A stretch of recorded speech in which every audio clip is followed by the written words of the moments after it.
My name is Elena Ward, and I'm 26 years old. My family has always been polished. Doctors, lawyers, architects. People with careers that looked shiny on Christmas cards. And then there was me, the daughter with needles in her fingers and chalk under her nails. I didn't build hospitals or argue in courtrooms. I stitched fabric into dreams. To them, that wasn't a career. It was a childish distraction. A phase. Something cute to tolerate until I finally got serious about life. While they drove luxury cars and lived in houses with symmetrical hedges and 3-car garages, I rented a studio above my workshop. The only hum in my world was the constant purr of my sewing machine. Every cent I earned went straight back into my craft. Silk. Thread. New equipment. I was poor by their standards, but rich in something they could never buy. Skill. And when my older sister, Julia, got engaged, I thought I finally had my chance. My redemption arc. My way to prove to them that what I did mattered.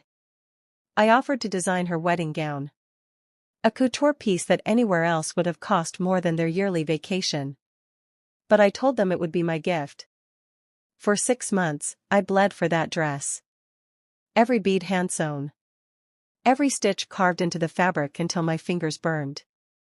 I worked through migraines, through exhaustion, chasing one vision, Julia walking down the aisle in my creation, forcing them all, every last one of them, to see me. But here's the thing about hope. It's a cruel liar. The day of the wedding, the hotel reeked of lilies and money.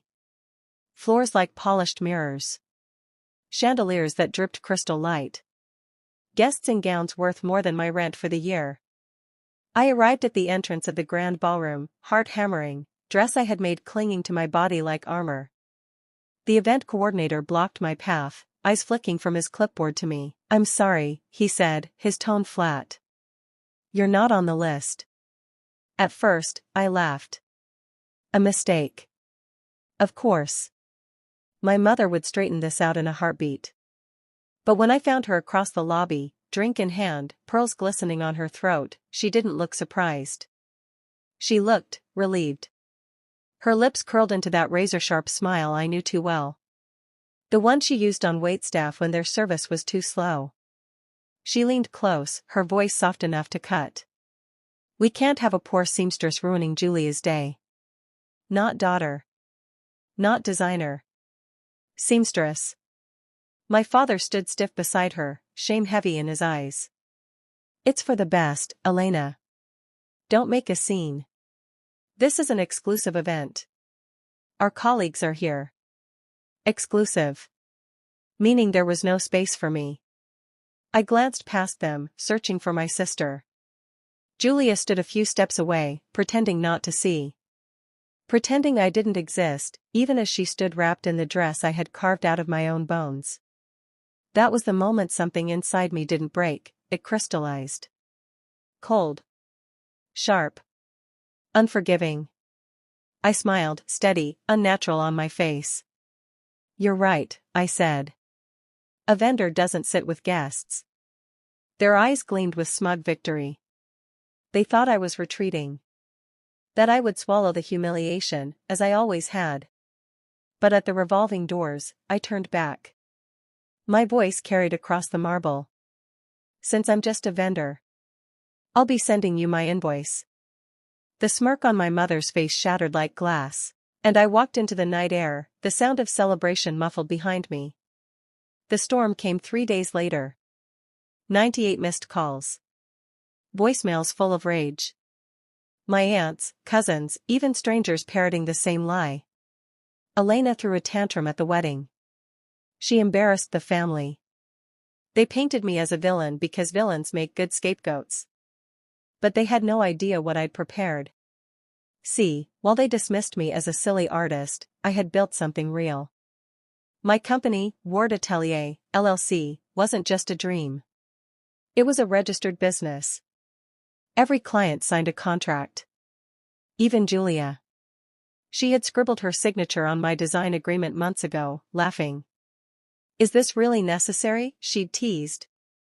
Necessary? That piece of paper was about to become my shield. With the help of my mentor, a retired fashion lawyer named Daniel Price, we drafted an invoice. Not a flimsy piece of paper, but an itemized bill on official letterhead. $4,500 for materials. 250 hours of labor, billed at a fair rate. Design fees. The grand total, $18,750. The moment the certified mail was signed for, the silence from my family was deafening. Until the calls began again. When I finally answered, my father's voice exploded through the phone. What is this? Almost $19,000? Is this a joke? I waited until he was out of breath. Then I spoke, calm, clear. No, Dad. It's not a joke.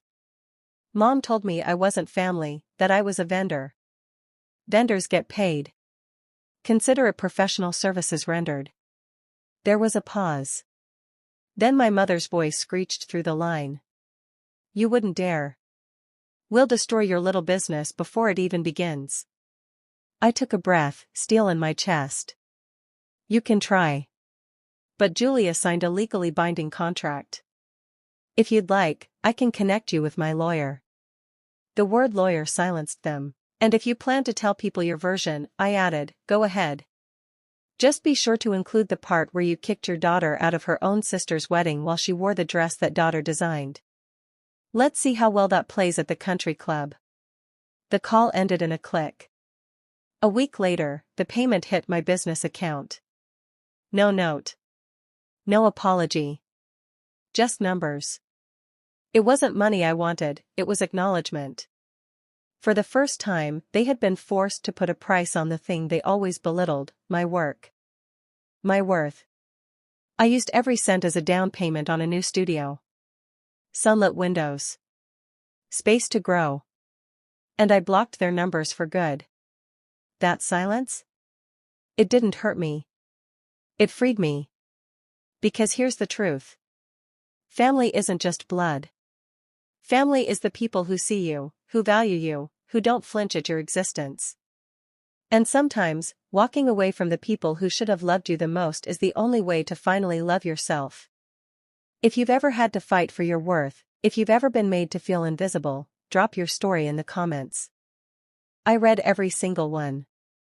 And if this hit home for you, hit subscribe.